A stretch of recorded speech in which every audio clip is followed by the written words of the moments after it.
lagi berada di Pantai Pasir Kencana Pekalongan.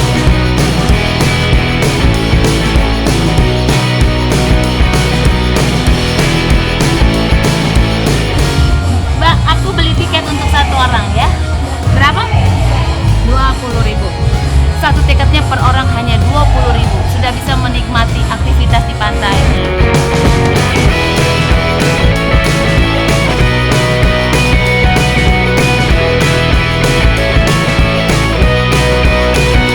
Jadi dengan kita pakai ini sudah all in semuanya ya? Oke, makasih Mas. Monggo.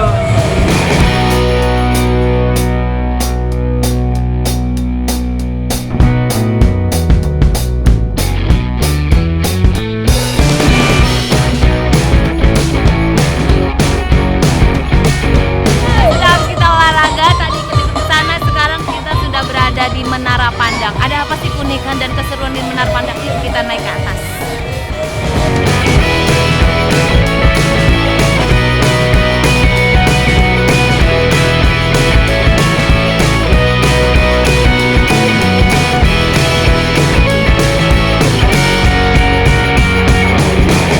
Akhirnya sampai juga di atas, lumayan. Agak panjang juga perjalanannya, tapi pastinya harus dicoba karena akan terbayar semuanya di sini. Pokoknya datang aja ke Pekalongan, elok Pekalongan.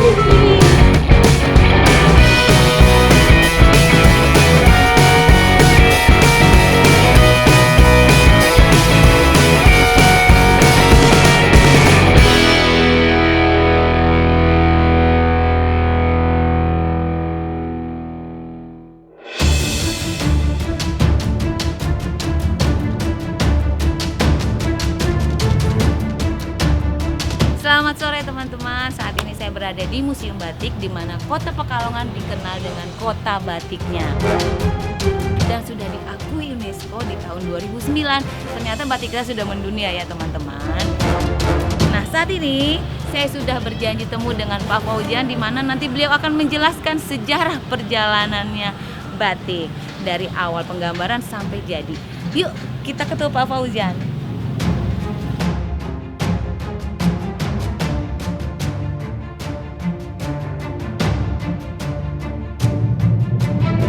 Selamat datang Pak Fauzian. Terima kasih banyak. Terima kasih Pak. Terima kasih ya Pak mau menemani kami ya Pak ya. Sama-sama. Pak, saat Gimana? ini kan kita mau tahu nih Pak sejarahnya Museum Batik ini. Iya. Bapak mungkin bisa menjelaskan ya Pak buat bahan pembelajaran Iya. kita semua ya Pak ya. Ini untuk Museum Batik ini berdiri tahun 2006. Oke. 2006 itu masih jadi belum punyanya pariwisata. Jadi masih punyanya Yayasan Batik Indonesia. Jadi yang mendirikan itu orang-orang Pekalongan yang ada di Jakarta. Sejarahnya gitu. Baru setelah itu tahun sekitar 2011 itu baru diserahkan ke pemerintah kota. Pemerintah kota mana Pak? Pekalongan. Oh Pekalongan. Iya. Oke. Ya, sekarang di bawah naungan Dinas Pariwisata Budaya dan Pemuda. Ini ada tambahan sedikit. Jadi untuk batik Indonesia bisa diakui secara UNESCO itu cikal bakalnya di sini. Oh. Ya.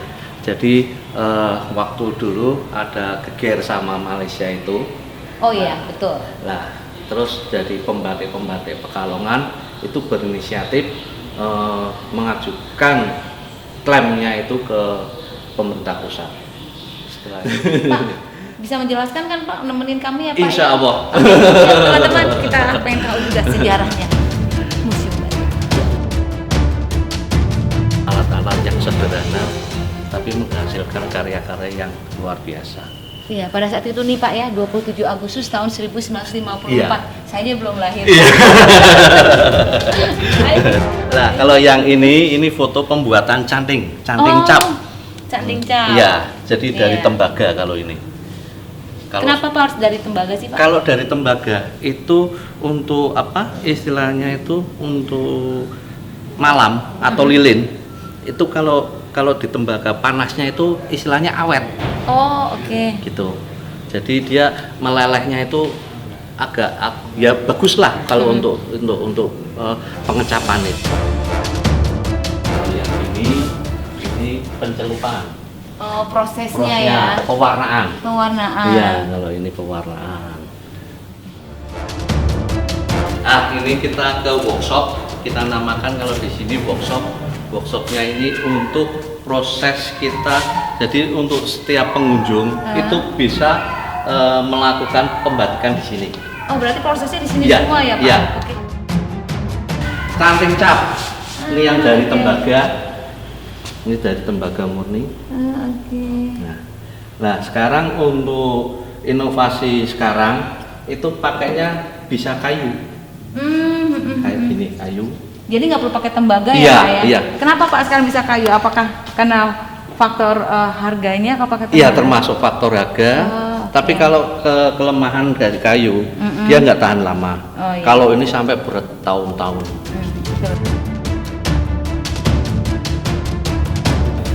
Nah, ini teman-teman, inilah yang tadi disampaikan nama Pak Fauzan, yaitu dari tembaga. Ini dia nih alatnya, lumayan berat dan lumayan mahal harganya. Iya. Keren kan, tapi bisa awet bertahun-tahun. Iya. Ada beberapa kompor, ini juga untuk penunjang pembatikan. Saat ini memang kendala kita agak sulit.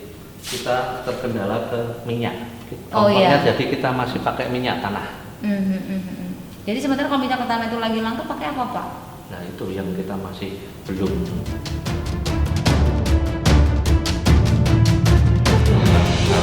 Ini yang namanya canting. Jadi kalau di bahasa batik itu canting tulis. Kalau yang itu kan canting cap tadi. Yeah. Nah, ini yang canting tulis. Ini yang canting tulis yang satu kain itu bisa menghasilkan uang minimal 5 juta satu kainnya.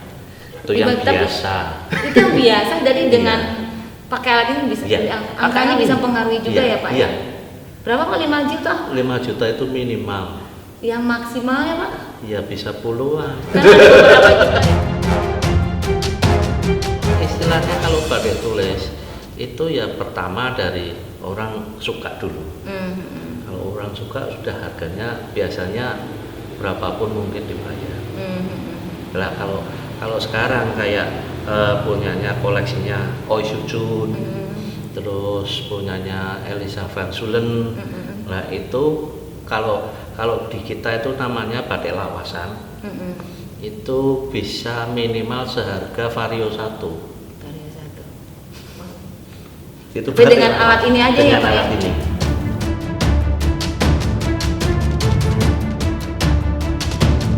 Ini kita melihat contoh-contoh proses membatik. Jadi mulai dari nyungging. Nyungging itu membuat pola dulu di kertas. Oh, oke. Dibuat dulu di kertas, baru ke ini. Ini berarti japlak. Japlak itu dari kertas dikasihkan ke kain. Berarti di apa namanya? Dijiplak. Oh, dijiplak. Ya, kalau orang kira bilang jiplak. Lah, ini ngelowong. Ngelowong ini istilahnya memberi dasar batik. Jadi masih kosong. Jadi masih dasarnya, baru ke ngiseni. Ngiseni itu memberi isian. Memberikan motif ya, Iya, Pak ya? isian ya.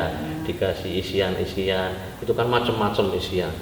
Nah, ini yang saya tadi pernah ngomong, nyolet itu memberi warna ke bagian-bagian tertentu dengan alat kayak kuas gitu. Jadi benar-benar harus yang kreatif ya, Pak ya? Iya. Nah.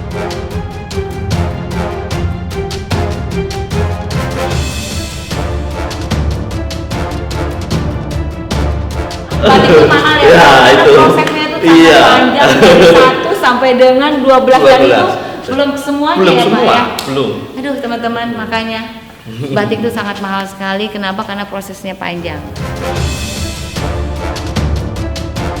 Untuk alas membuat batik untuk cap. Oh. Jadi memang ini ada airnya. Jadi tujuannya kalau untuk pas pengecapan kita ini kan panas. Ini kan panas, ada lilinnya, ada malamnya. Jadi sekali dicap gini, dia langsung dingin. Karena ada alat yang diisi air ini ya, iya. Pak? Jadi biar nggak nempel.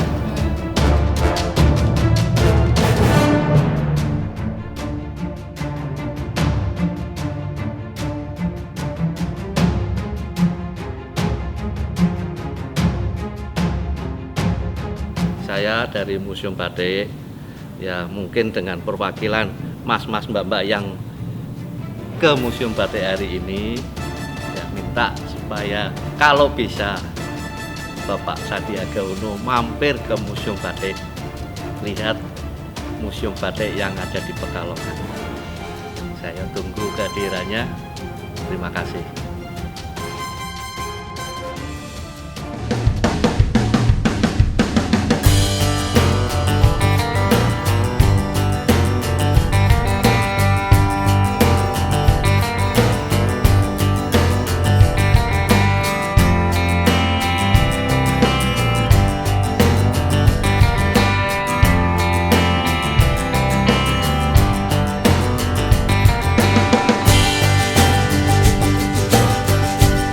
Halo, nama saya Frank Orlando. Saya koordinator regulasi bidang ekonomi kreatif. Saya kira untuk pengembangan ekonomi kreatif, acara seperti ini, bagaimana kita berdiskusi dengan stakeholder yang memegang ekonomi kreatif, baik dalam hal ini OPD di daerah yang menangani ekonomi kreatif, kemudian juga dengan pelaku ekonomi kreatif, saya kira perlu kita kembangkan, mengingat ekonomi kreatif pada dasarnya itu bersumber pada pentahelix. Jadi bagaimana kita berkolaborasi dan berintegrasi untuk program supaya lebih maksimal ke depannya. Dan terutama karena kita bicara nomenklaturnya pariwisata dan ekonomi kreatif, tentunya kita perlu ada integrasi di antara keduanya. Bagaimana pariwisata juga perlu kita kembangkan dan juga tentunya berafiliasi kepada ekonomi kreatif. Misalnya dengan bagaimana kita memperbaiki aksesibilitas dari pariwisata menuju destinasi, sehingga nanti di destinasinya kita juga bisa menjual bagaimana yang produk lokal yang menunjang kearifan lokal setempat, tentunya karena Pekalongan ini juga sangat kental dengan batik gitu ya, dengan juga kekayaan intelektual lainnya. Tentunya kita perlu kembangkan secara bersama-sama. Tentunya acara ini bisa menjadi salah satu tonggak keberhasilan dari ekonomi kreatif. Demikian. Assalamualaikum warahmatullahi wabarakatuh.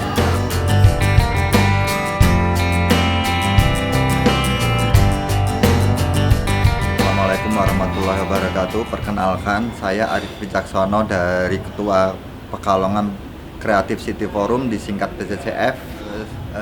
Diskusi dengan Kemenparekraf tentang regulasi. Kedepannya saya harap dengan pertemuan ini adalah langkah awal untuk menjalin kerjasama dengan Kemenparekraf.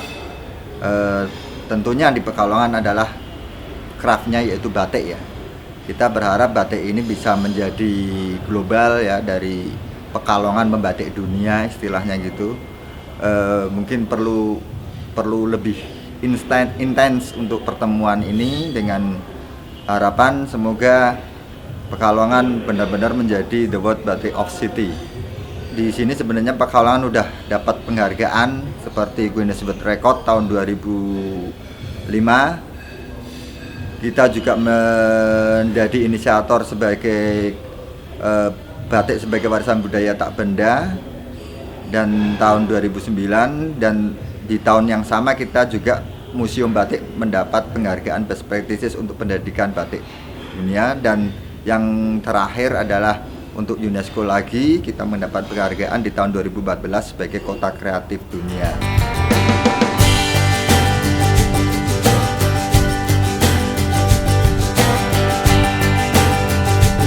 Kami dari Dindakop Kota Pekalongan mendukung penuh tentang kegiatan ini, dan kegiatan ini sangat baik dan bermanfaat untuk warga Pekalongan, khususnya para pelaku UMKM dan juga para stakeholder yang lain yang bergerak di bidang pariwisata.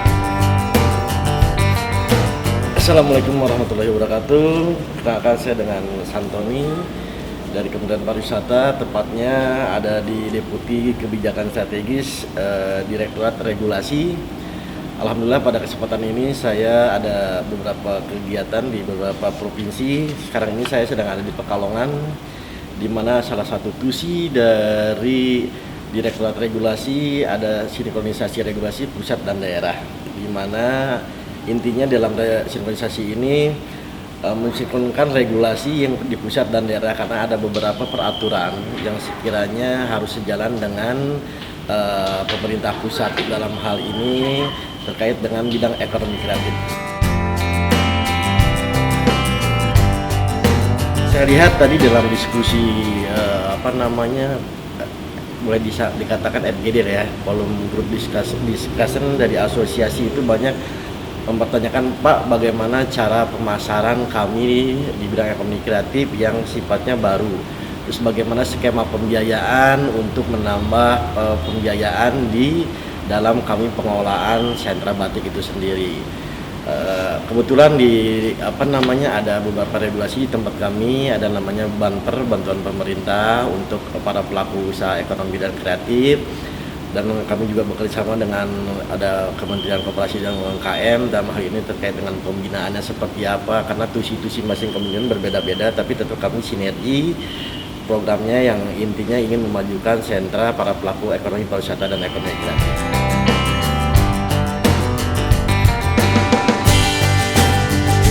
Kami hanya menyelaraskan, mensinkronkan terkait dengan regulasi supaya program itu berjalan antara pemerintah pusat dan daerah. Demikian yang bisa kami sampaikannya. Lebih kurangnya mohon maaf. Assalamualaikum warahmatullahi wabarakatuh.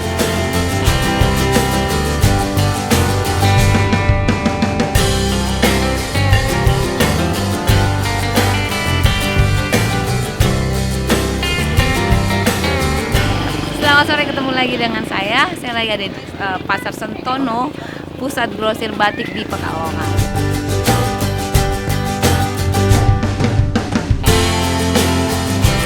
Nah, di sini macam-macam aneka batik dari printing, cap, dan tulis. Jadi suka-suka teman-teman maunya pilih yang mana, karena bervariasi harganya.